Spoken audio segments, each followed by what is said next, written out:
My name is Iris, 29 years old, and I was standing in the lobby of the Four Seasons Hotel in Manhattan on Christmas Eve staring at a text from my father that read, "Don't come to Christmas. Your sister's in-laws are elite. Would be awkward." The familiar sting of exclusion hit differently this time as I smoothed down my designer gown, preparing for an event that would change everything. The irony of his message made me smile, knowing what was about to unfold in just a few hours.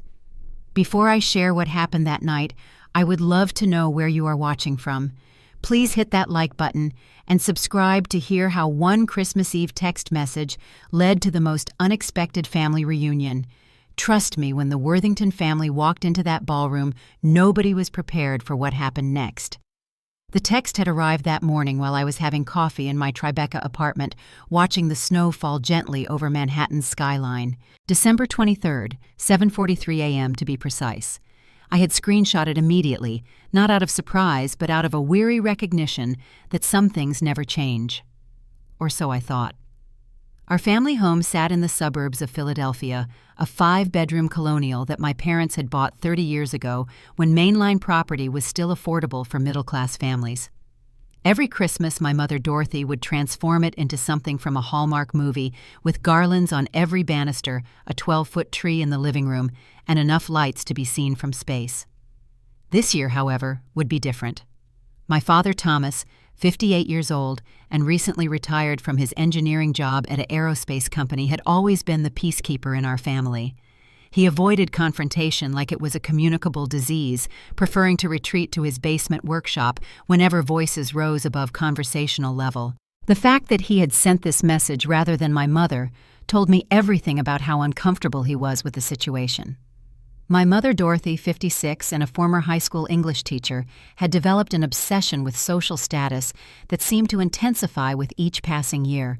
She subscribed to Town and Country magazine, followed the mainline society pages religiously, and could recite the pedigrees of every prominent Philadelphia family.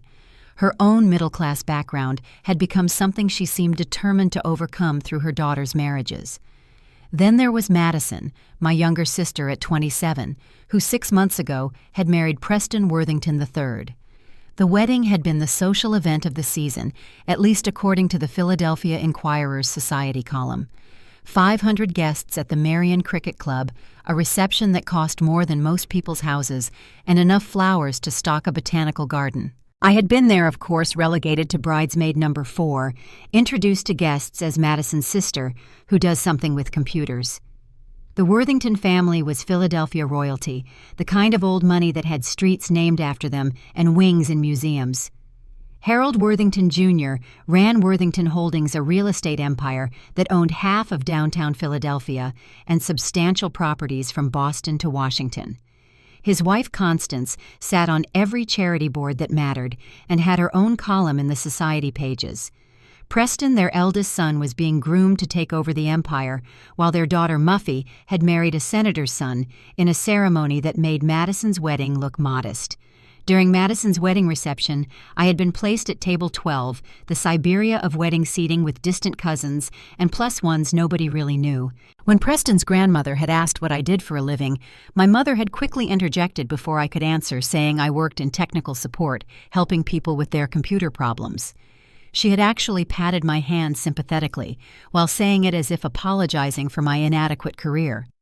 What my family did not know, what they had never bothered to ask about in any detail, was that 3 years ago I had moved to Manhattan, not for some entry-level help desk position, but as the co-founder and chief technology officer of Neural Next, an artificial intelligence startup that was quietly revolutionizing how businesses process data. We had started in a cramped office in Brooklyn with 3 people and a prototype that everyone said would not work. Those early days had been brutal. 18-hour workdays, sleeping on an air mattress in the office, living on cheap ramen, and pure determination. My co-founder Marcus and I had pitched to over 100 investors before getting our first yes. But we had believed in what we were building, an AI platform that could democratize advanced analytics for small and medium businesses, making tools that only Fortune 500 companies could afford accessible to everyone. The breakthrough had come 18 months ago when we landed Microsoft as a client, then Google, Then Amazon wanted in. Suddenly, everyone was calling. We moved from Brooklyn to a gleaming office in Manhattan's financial district. Our team grew from 3 to 200. The technology press started paying attention with TechCrunch calling us the most important AI company you have never heard of. Just last week, we had closed our Series B funding round at $50 million, valuing the company at $500 million. My equity stake made me worth approximately $75 million on paper, soon to be much more if our IPO plans proceeded as scheduled. But to my family, I was still just Iris, the older daughter who could not find a husband and played with computers all day. The text from my father had been prompted by a call from my mother the night before. She had explained in her particularly dramatic way that the entire Worthington clan would be joining them for Christmas dinner. This was a major coup in her social climbing efforts, having the elite family in her home. But my presence would complicate things. "You understand, dear," she had said, her voice dripping with false sympathy. "The Worthingtons have certain expectations. They move in different circles. Your lifestyle living alone in New York, no husband, that unstable startup job, it might make them uncomfortable. Madison's position in the family is still delicate. We would not want to jeopardize that with any awkwardness." By awkwardness, she meant my existence. My unmarried, childless, seemingly unsuccessful existence that did not fit into the narrative she wanted to present to Philadelphia's elite. I had become the family embarrassment, the cautionary tale, the one who had thrown away her chance at a proper life to chase silly dreams in New York. The irony was particularly rich because just that morning I had received an email that would have made my mother faint if she had known about it. The Tech Innovators Foundation was honoring me with their Innovator of the Year award at their annual Christmas Eve gala at the Four Seasons. 800 of the most powerful people in technology would be there, and I was not just attending, I was the keynote speaker. The same Four Seasons where 3 years ago I had stood outside in the rain, unable to afford a cup of coffee in their lobby, dreaming of the day when I would belong in such places. Now they were rolling out a literal red carpet for me. Life had a delicious sense of humor sometimes. My phone buzzed with another text, this one from Madison. "So sorry you cannot make it for Christmas. The Worthingtons are bringing their entire family, and Mom is freaking out about everything being perfect. Probably for the best that you avoid the drama. Maybe we can catch up at Easter." Even my sister, who I had once been close to, had bought into the narrative that I was better off excluded. She had transformed herself completely since meeting Preston at a charity gala 2 years ago. Gone was the girl who used to eat cheesesteaks with me at 2 a.m. after concerts in South Philly. In her place was Mrs. Preston Worthington III, who spoke with a vaguely British accent she had never had before, wore only designer clothes, and spent her days at charity luncheons and Pilates classes. I scrolled through my recent messages. There was one from Marcus, my co-founder, confirming that the acquisition offer from IBM had come through at $2 billion. We were not selling, not yet, but it was nice to have options. Another from my assistant confirming the hair and makeup team for tonight. One from the personal shopper at Bergdorf Goodman confirming the gown had been delivered to my apartment. The gown itself was a piece of art, a $30,000 creation by a designer whose clothes I used to dream about wearing while window shopping as a broke founder. The company was paying for it, of course, part of the image we needed to project at events like tonight. The jewelry on loan from Harry Winston had been delivered by armed guards that morning. The diamonds alone were worth more than my parents' house, but my family knew none of this. They had never visited me in New York, claiming it was too expensive, too crowded, too overwhelming. They had never asked for details about my company beyond accepting my vague explanation that I worked in tech support. They had never Googled me, apparently, or they would have found the dozens of articles about Neural Next, the interviews I had given to the Wall Street Journal, the Forbes profile that had run just last month. I had protected my success from them, I realized, as carefully as they had protected their social aspirations from the judgment of others. We were all hiding something, constructing elaborate facades to avoid the vulnerability of being truly seen. The difference was that my facade was about to come down in the most spectacular way possible. My Thanksgiving visit home last month had been the final straw. Madison had spent the entire dinner talking about Preston's family yacht, their estate in the Hamptons, the private jet they sometimes used. My mother had hung on every word occasionally, throwing pitying glances my way, as if to say, "This could have been you if you had tried harder." When Preston had finally deigned to speak to me, it was to ask if I could help him with his computer, which was running slowly. While I fixed his laptop, removing the dozens of viruses he had downloaded, he had lectured me about the importance of having realistic career goals and suggested I consider getting my MBA so I could find a proper corporate job. I had bitten my tongue so hard it bled, knowing that my company had just rejected his father's investment offer because we did not need their money. That night, I had made a decision. I would stop trying to earn their approval, stop making myself smaller to fit into their narrow definition of success. If they wanted to exclude me from Christmas, so be it. I had my own life to live, my own celebrations, to attend my own family of chosen colleagues and friends who actually saw and valued me. Now, standing in my apartment with the Manhattan skyline glittering before me, I felt a strange peace about the whole situation. Let them have their Christmas dinner with the Worthingtons. Let them pretend I did not exist, or existed only as a cautionary tale about the dangers of ambition and independence. Tonight I would stand on a stage and be celebrated by people who actually understood what I had built. My phone rang. It was my father, probably calling to soften the blow of his text. I let it go to voicemail. Then my mother called. Then Madison. I ignored them all. There would be time for family drama later. Right now, I had a gala to prepare for, a speech to review, and a life to live that they had chosen to exclude themselves from. The irony was not lost on me that while they were worried about impressing the Worthingtons with their middle-class suburban home and carefully rehearsed table manners, I would be sharing a stage with actual billionaires who valued innovation over inheritance, disruption over dynasty. The elite they were so desperate to impress were nothing compared to the people who would be in that ballroom tonight. I stood in my bedroom suite at 3 p.m. on Christmas Eve, surrounded by a team of professionals who were transforming me into someone my family would not recognize. The hairstylist who normally worked with celebrities was creating an elegant updo that would have cost more than my mother's monthly mortgage payment. The makeup artist flown in from Los Angeles specifically for tonight was applying products I could not even pronounce. My phone sat on the dresser, accumulating messages I had no intention of reading. 17 missed calls from various family members. 43 unread texts. The family group chat, which I had muted months ago, showed 99+ notifications. They were probably discussing final preparations for their dinner with the Worthingtons, making sure every detail was perfect for their important guests. The personal shopper from Bergdorf Goodman arrived with the accessories to complement the gown. Shoes that cost $8,000. A clutch that was more art piece than accessory. She helped me into the dress, a black creation that hugged my body perfectly before flowing into a dramatic train. The fabric seemed to capture and reflect light in ways that made it look like liquid starlight. While the glam team worked, I reviewed my speech for tonight on my tablet.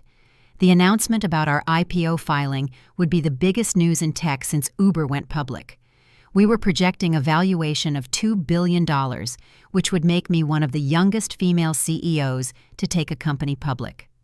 The Securities and Exchange Commission had approved our S-1 filing just yesterday, perfect timing for a Christmas Eve announcement that would dominate the news cycle.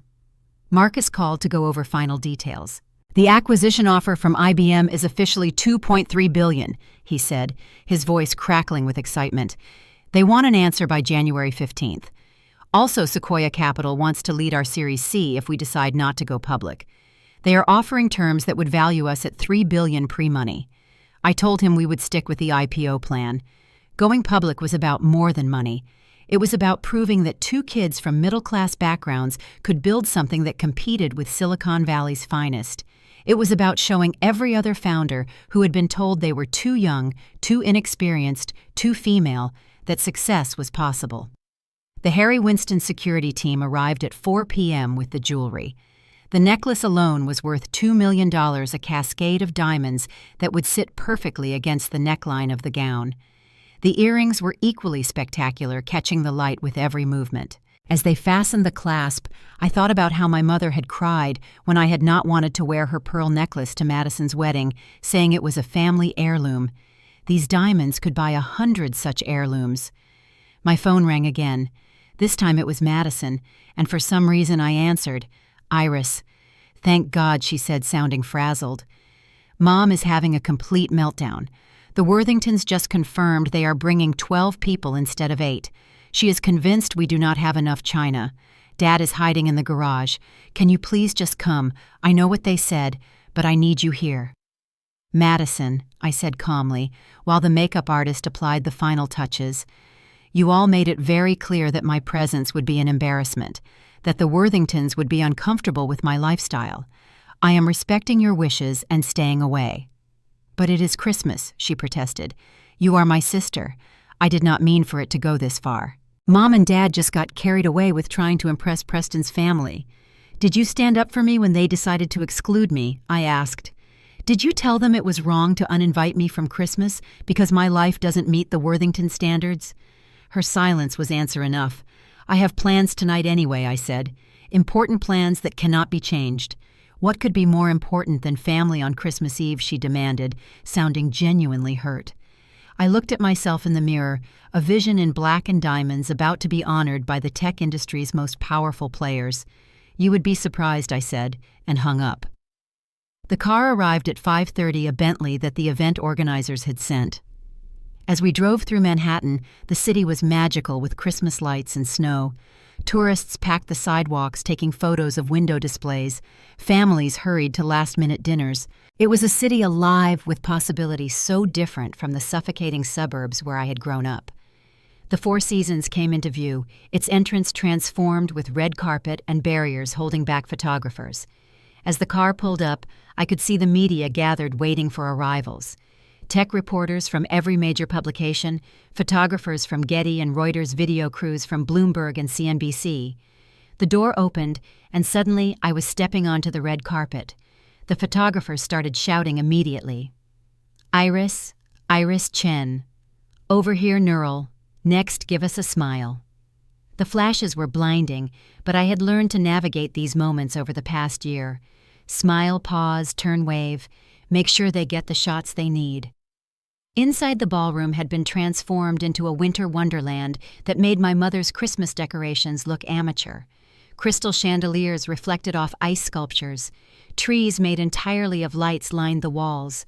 The stage where I would soon stand was set up with massive screens that would display the Neural Next logo to everyone in attendance. The most powerful people in technology were already mingling. I spotted Jeff Bezos in conversation with Satya Nadella. Tim Cook was laughing at something Sheryl Sandberg had said.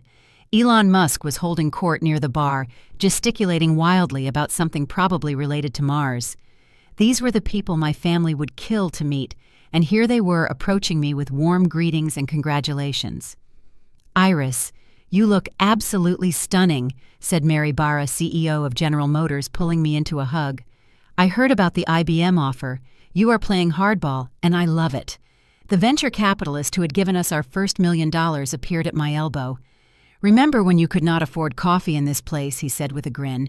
"Now you could buy the whole hotel if you wanted." I laughed, remembering that rainy night 3 years ago when I had stood outside these very doors, too broke to even enter, dreaming of the day I would belong here. The security guard who had gently suggested I move along probably would not recognize me now. The president of MIT approached to discuss having me speak at their graduation ceremony. The Secretary of Commerce wanted to discuss AI regulation. A senator was interested in my thoughts on technology education. Each conversation was more surreal than the last, these powerful people seeking my opinion, valuing my expertise. At 7 p.m. dinner was served. I was seated at the head table with the other honorees and major sponsors. To my left was the CEO of Microsoft. To my right, the founder of a biotech company that had just cured a rare childhood disease. The conversation flowed easily, discussions about innovation and disruption, about changing the world through technology. As the dessert course was being served, I noticed a commotion at the entrance. A group was arriving late, causing the event staff to scramble. Then I saw them, and my blood turned to ice. The Worthington family, all 12 of them, were being escorted to a table near the back of the room. Harold Worthington Jr. had apparently been added as a last-minute honoree for his contributions to urban development. They swept in with the kind of confidence that came from centuries of wealth and privilege. Harold in his perfectly tailored tuxedo, Constance in a gown that probably cost more than most people's cars, Preston looking smugly handsome, Muffy and her senator husband, various cousins and relatives all carrying themselves with that particular brand of entitled grace. And behind them, looking somewhat out of place and overwhelmed, were my parents and Madison. My mother was wearing the same dress she had worn to Madison's wedding, clearly the fanciest thing she owned. My father looked uncomfortable in his 20-year-old tuxedo. Madison had tried to match the Worthington elegance, but fell slightly short, her dress just a little too, trying her jewelry just a little too much. They were here, at my event, about to witness my moment of triumph. The universe, it seemed, had a wicked sense of humor. I watched as they were seated at table 43, a placement that in the hierarchy of such events was practically an insult. The Worthingtons looked mildly irritated at being so far from the stage. My family looked dazzled just to be in the room. None of them had spotted me yet, seated as I was at the head table with the lights creating a glare. The master of ceremonies, a famous tech journalist, took the stage to begin the program. Ladies and gentlemen, welcome to the 35th Annual Tech Innovators Christmas Gala. Tonight we celebrate the brightest minds and boldest innovations of the year. The program began with the usual acknowledgments and sponsor recognition, but I barely heard any of it. My eyes were fixed on table 43, where my family sat among the Worthingtons, completely unaware that I was about to take the stage. Madison was leaning into Preston, whispering something that made him roll his eyes. My mother was trying desperately to engage Constance Worthington in conversation, while Constance maintained the kind of fixed smile that meant she wished she were anywhere else. The first award went to a team that had developed new cancer detection software. The second, to a group of teenagers who had created an app to combat food waste. Then I heard my name being called, and suddenly 800 faces turned toward me as I rose from my seat. Ladies and gentlemen, the MC announced, please welcome to the stage this year's Innovator of the Year, the co-founder and CEO of Neural Next, the woman Forbes magazine called the future of artificial intelligence, Ms. Iris Chen. The spotlight hit me as I walked toward the stage, the train of my gown flowing behind me like liquid midnight. The applause was thunderous, people rising to their feet in a standing ovation before I had even reached the podium. Through the lights I could see table 43, where my mother had dropped her wine glass, the red liquid spreading across the white tablecloth like blood. Madison's mouth was hanging open. My father had half risen from his chair. Preston looked like he had seen a ghost. Harold Worthington was leaning forward, squinting at the stage, as if trying to confirm what he was seeing. Constance had pulled out her phone, presumably Googling my name with frantic fingers. I reached the podium and waited for the applause to die down, my hands steady, despite the earthquake happening in my chest. The massive screens flanking the stage displayed my face and the Neural Next logo. Every camera in the room was trained on me. The tech press that would spread this story across the globe by morning was recording every word. Thank you so much for this incredible honor. I began, my voice clear and strong through the microphone system. 3 years ago, I stood outside this very hotel, too broke to afford a cup of coffee in the lobby, dreaming of the day when technology would be democratized for every business, not just the giants who could afford it. I told the story of Neural Next's founding, of sleeping on office floors, and living on ramen, of being rejected by investor after investor who did not believe 220-somethings could revolutionize enterprise AI. I talked about our mission to make artificial intelligence accessible to small businesses, to level the playing field between David and Goliath. But I also talked about something more personal. Success, I said, looking directly at table 43, is not measured by the approval of others or by fitting into predetermined molds. It is measured by the impact you make, the problems you solve, and the courage to pursue your vision, even when the people who should support you the most tell you that you are not enough. My mother had tears streaming down her face. Madison was gripping Preston's arm so tightly, her knuckles were white. My father was standing now, his expression a mixture of shock and something that looked like pride. Tonight, I continued, I am thrilled to announce that Neural Next has filed for an initial public offering with the Securities and Exchange Commission.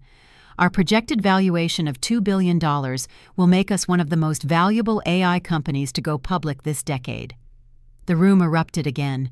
People were on their feet applauding and cheering. The tech press was frantically typing on their phones, racing to be first with the story. But I kept my eyes on my family's table where Harold Worthington had turned to Preston with an expression of absolute fury. I knew why he was angry. 3 months ago, Worthington Holdings had tried to invest in our Series B round. We had turned them down, not needing their money and not wanting their controlling approach to business. Preston had been the one to pitch us, claiming he could get us access to elite networks. We had chosen other investors who understood technology better. But there is more, I said, raising my hand to quiet the room. Earlier this week, we received an acquisition offer from IBM for $2.3 billion. Gasps rippled through the audience. This was news even to most of the tech insiders present.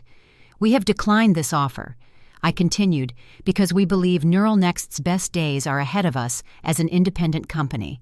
We are building something that will transform how every business in America uses artificial intelligence, and we are just getting started. I concluded my speech by thanking my team, my investors, and finally, in a moment of perhaps petty satisfaction, my family, who taught me that sometimes the best motivation is being underestimated. As I left the stage to another standing ovation, Mark Cuban intercepted me. "That was brilliant," he said. "I want in on your Series C if you do one before the IPO." Sheryl Sandberg hugged me and whispered, "You just showed every young woman in tech what is possible." But the confrontation I knew was coming arrived sooner than expected. As I made my way back toward my table, Preston Worthington stepped directly into my path, his face flushed with alcohol and anger. "You are Madison's sister," he said loudly enough that people nearby turned to look. "The one who works in tech support. What is this, some kind of joke?" Before I could answer, Harold Worthington appeared behind his son, his expression calculating as he reassessed everything he thought he knew. "Miss Chen," he said smoothly, though I could see the anger beneath his polished veneer. "I believe we have met before, though, in rather different circumstances. I was not aware of your connection to the Chen family when we attempted to invest in your company." The Chen family. As if we were some dynasty to be reckoned with rather than middle-class suburbanites from Philadelphia. But I understood what he was doing, trying to reframe the narrative to save face. My family had pushed through the crowd and stood behind the Worthingtons, my mother's face a kaleidoscope of emotions I could not begin to parse. Madison looked like she was about to faint. My father surprisingly looked angry, though I was not sure at whom. "Iris," my mother said, her voice barely above a whisper. "I do not understand. You are the CEO, the one they are all talking about. But you said you worked in tech support." "I never said that," I replied calmly. "You said that. At Madison's wedding. To Preston's grandmother. I just never corrected you because you seemed so certain that was all I was capable of." Madison finally found her voice. "Why didn't you tell us? Why would you hide this from your own family?" I looked at her, my little sister who had chosen the Worthington name over Chen, who had excluded me from Christmas dinner because I was not elite enough for her new family. "You uninvited me from Christmas this morning because my lifestyle would embarrass you in front of them," I said, gesturing to the Worthingtons. "You were worried about what they would think of your unsuccessful sister. Tell me, Madison, when exactly should I have shared my success with you, before or after you told me I was not welcome at our family Christmas?" The crowd around us had grown tech elite and society elite, watching this family drama unfold like it was dinner theater. Someone was definitely recording this on their phone. By tomorrow, it would be all over social media. Constance Worthington, ever the society matron, tried to salvage the situation. "Well, this is certainly a surprise," she said with a brittle laugh. "Madison, darling, you never mentioned your sister was the Iris Chen. We have been trying to get a meeting with her for months. Preston has been particularly eager to discuss potential partnerships." Preston's face went red. He had been emailing my assistant for 3 months, trying to get a meeting, claiming he had valuable real estate insights for tech companies. My assistant had politely declined every request. "This is unconscionable," Harold said, his mask finally slipping. "You deliberately misled us about your identity. We had business dealings that were affected by this deception." I actually laughed in his face, which caused several people to pull out their phones to record. "Mr. Worthington, I never misled anyone. Your family never asked what I did beyond accepting the tech support explanation. You never showed enough interest in Madison's family to do basic due diligence. A simple Google search would have told you everything. The fact that you could not be bothered to learn about the family your son was marrying into says more about your elitism than my supposed deception." My father stepped forward, then something I had never seen him do in any confrontation. "Enough," he said, his voice carrying surprising authority. "Iris, we owe you an apology. All of us. We failed you as a family, and we are seeing the consequences of that failure now." My mother was crying openly now, her carefully applied makeup running in rivers down her cheeks. "We were trying to protect you," she said. "We thought if you married well, if you had a traditional life, you would be secure. We never imagined you could build something like this on your own. But that was the problem, was it not? They never imagined I could be more than what they saw. They never asked the right questions, never showed genuine interest, never looked beyond their own narrow definitions of success and security." The MC was back on stage announcing that the evening would continue with dancing and networking. The crowd began to disperse, though many lingered to watch our family drama conclude. The Worthingtons retreated to their table, their entire family huddled in what looked like an emergency strategy session. Harold was gesticulating angrily while Constance tried to calm him. Preston kept shooting glares in my direction, while Muffy and her husband seemed to be enjoying the drama immensely. My family stood in a small shell-shocked circle near the bar. Madison had mascara streaks down her cheeks that matched our mother's. Dad was holding Mom's hand, something I had not seen him do in public in years. They looked lost, like children who had wandered into the wrong classroom and did not know how to leave. I started to walk away, needing air and distance from this whole surreal situation, but Madison caught my arm. "Please," she said, her voice breaking. "Can we talk? Just the two of us? Sister to sister." I looked at her, this stranger wearing my sister's face, dressed in designer clothes that did not quite fit right, trying so hard to be someone she was not. Despite everything, I felt a pang of sympathy. I knew what it was like to not fit in, to feel like you had to become someone else to be accepted. 5 minutes, I said. We found a quiet corner near the coat check, away from the music and chatter of the gala. Madison looked at me, really looked at me for the first time in years. "I destroyed us, did not I?" she said. "When I married Preston, I destroyed our relationship. You made choices," I said carefully. "We all did." She laughed bitterly. "Do you want to know something pathetic? I have been miserable since the wedding. Preston barely talks to me except to criticize how I dress or speak or act. His mother treats me like the help. His friends make jokes about me being from the wrong side of the main line. I gave up everything, including you, for a life that makes me feel worthless every single day. Then why stay?" "Because I thought it was success," she said, tears flowing freely now. Mom was so proud. Finally, one of her daughters had made it. I was a Worthington. I had the house, the name, the status. But watching you up there tonight, seeing what real success looks like, I realize I traded my soul for fool's gold. I pulled her into a hug, feeling her sob against my $30,000 dress. She was still my little sister despite everything. The girl who used to crawl into my bed during thunderstorms, who I taught to ride a bike, who I protected from bullies in middle school. "It is not too late to change," I whispered. "You are only 27. You have your whole life ahead of you." "Preston will never let me go," she said. "The prenup I signed basically leaves me with nothing if I leave. I was so stupid, so eager to be a Worthington, that I signed my life away." I pulled back and looked her in the eyes. "Madison, I am about to be worth hundreds of millions of dollars. Do you really think I would let my sister stay in an abusive marriage because of money? If you want out, I will help you. Good lawyers, financial support, whatever you need." She stared at me in shock. "You would do that? After everything, after we literally uninvited you from Christmas, because that is what real family does," I said.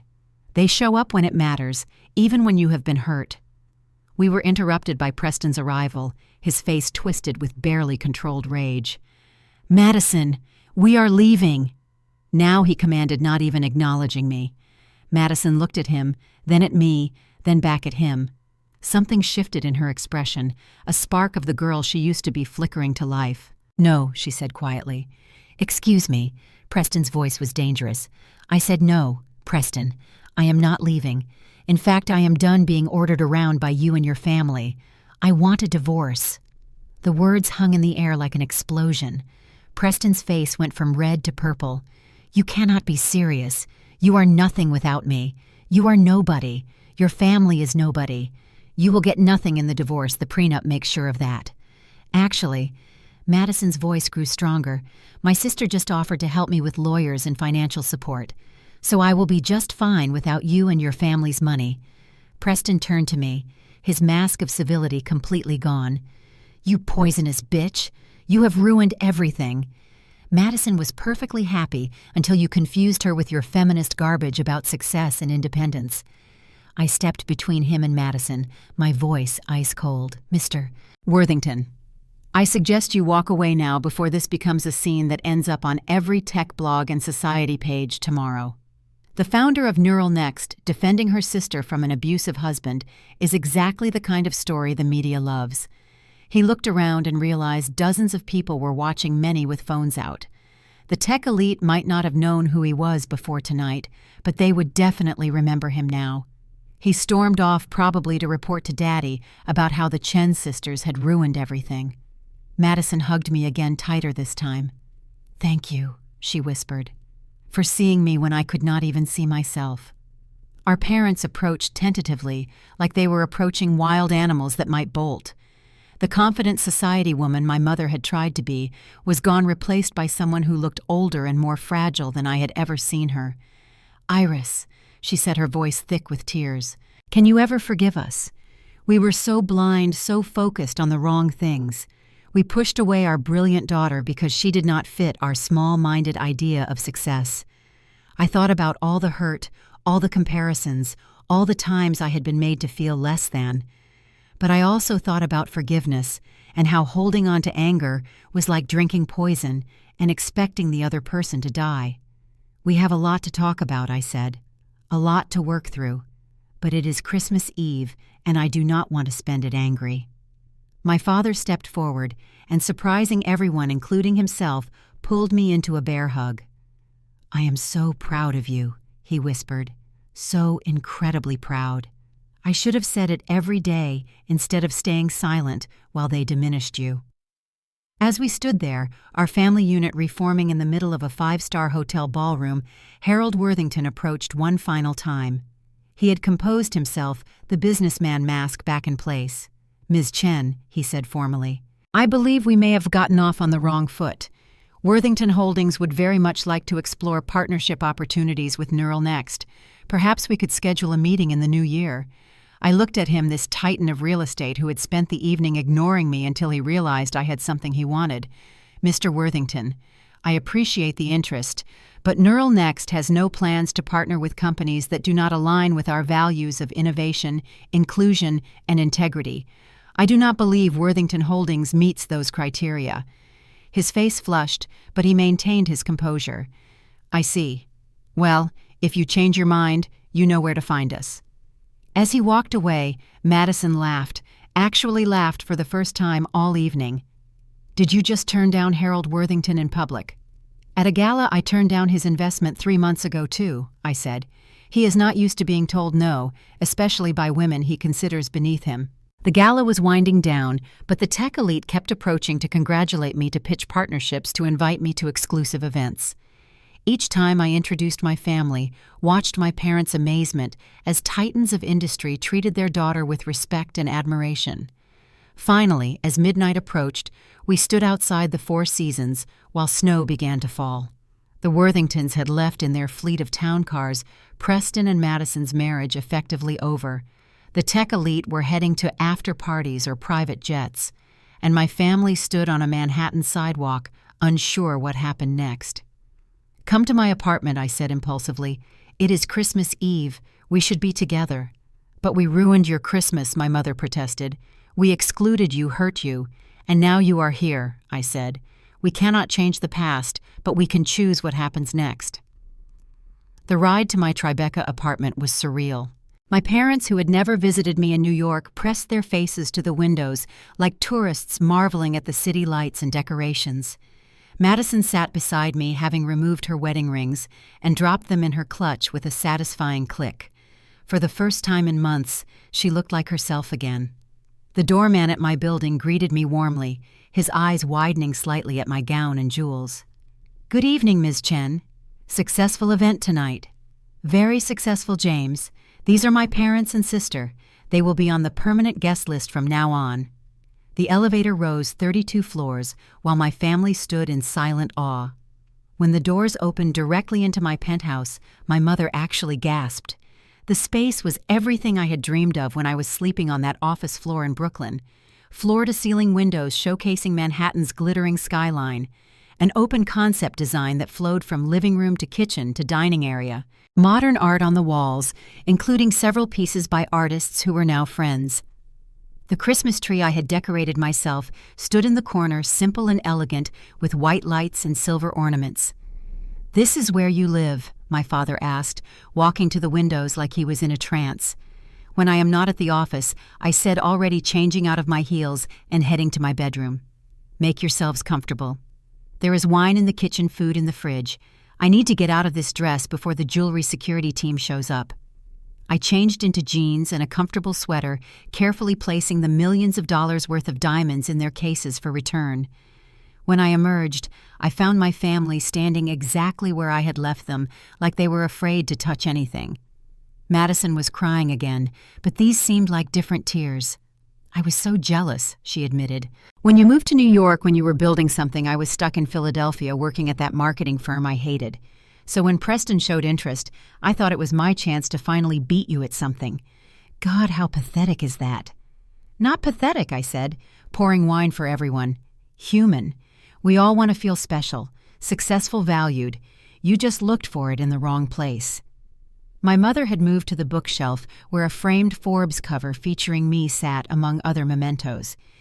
"This is you," she said, tracing the glass with her finger. "On the cover of Forbes. My daughter on the cover of Forbes. There have been a few covers I admitted. Time, Fortune, Wired. The publicist insists on framing them all. My father had found the wall where I displayed awards and recognition. Innovator of the Year was just the latest addition to a collection that included Ernst and Young Entrepreneur of the Year MIT Technology Reviews, 35 Under 35, and dozen of others. "We missed all of this," he said quietly. "Every moment, every achievement, every milestone. We were so busy trying to force you into our vision that we missed watching you become extraordinary.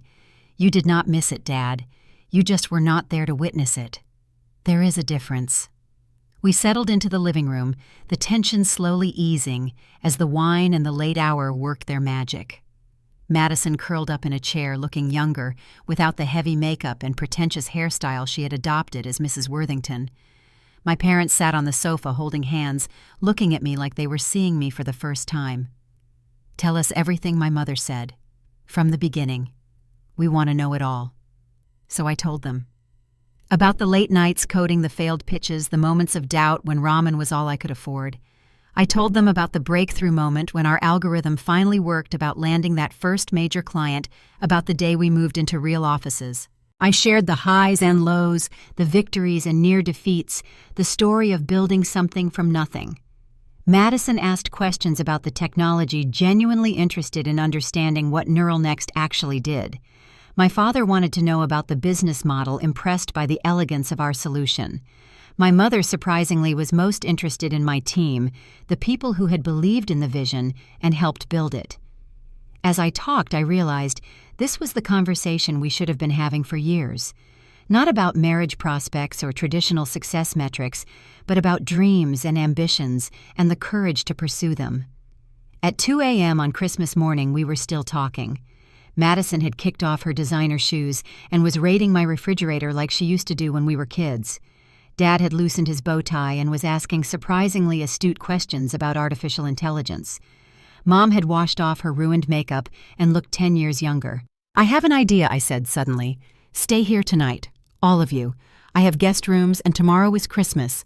We can have our own celebration away from the Worthingtons and their judgment. But we have nothing with us," Mom protested. "No clothes, no gifts, nothing. Stores open tomorrow in Manhattan," I said. "We can go shopping, have brunch somewhere nice, be tourists in the city. When was the last time we did something together as just our family?" They agreed, and I showed them to the guest rooms, lending Madison pajamas and finding toiletries for everyone. As I was heading to my own room, my father stopped me. "Iris," he said, "I need you to know something. That text this morning telling you not to come, It was the hardest thing I have ever written. Your mother insisted, and I was too weak to stand up to her.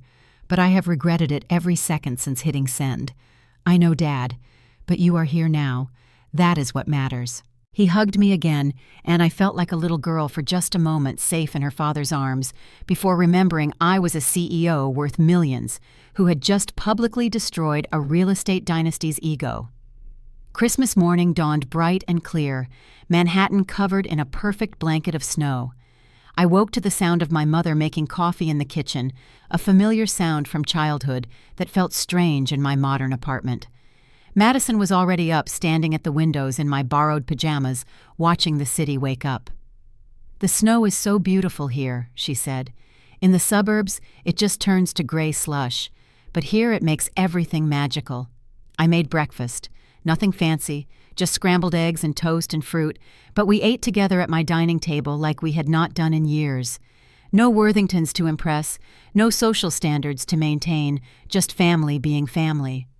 My phone buzzed constantly with notifications.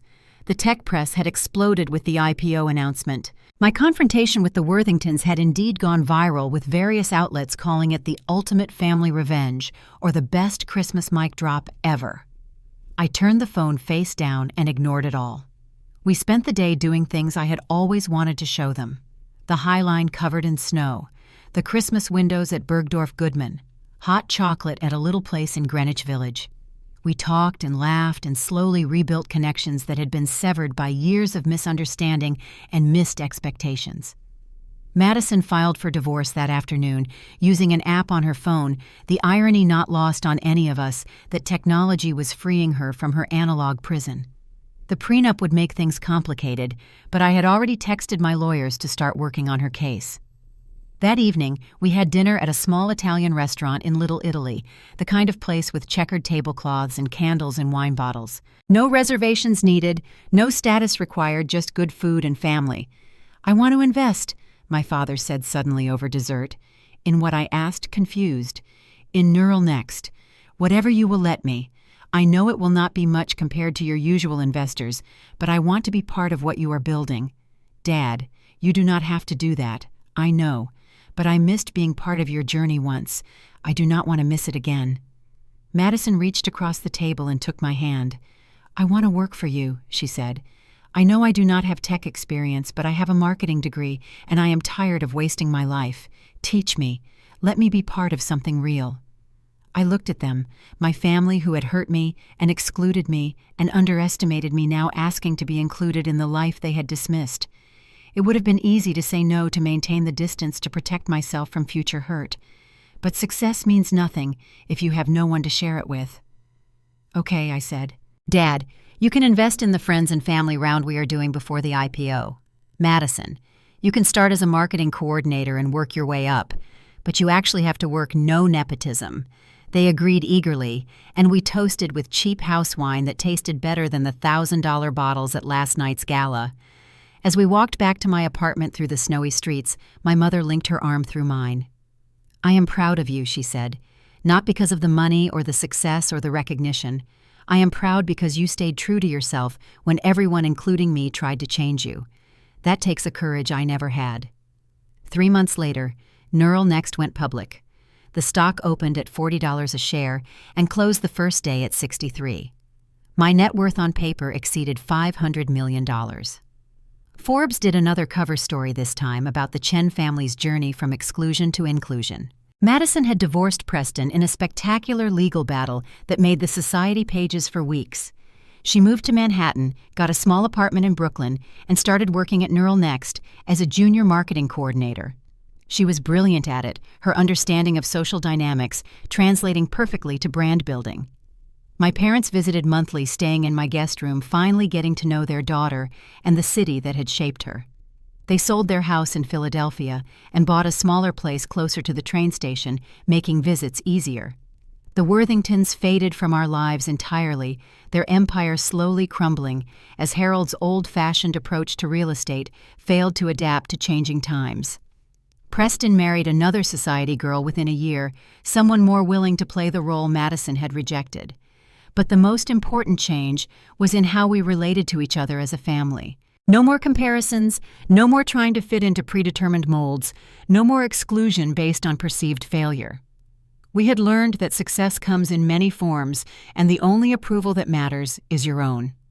That Christmas Eve, when my father texted, "Do not come," he thought he was protecting me from embarrassment.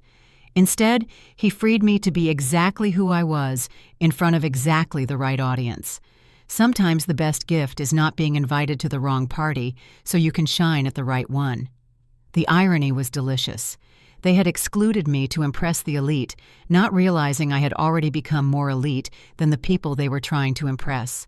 They had worried about me embarrassing them in front of the Worthingtons, not knowing the Worthingtons would soon be embarrassing themselves trying to get my attention. Have you ever been excluded from something that ended up being the best thing that could have happened?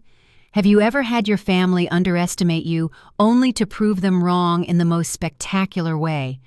What would you do if the people who said you were not enough suddenly realized you were more than they ever imagined?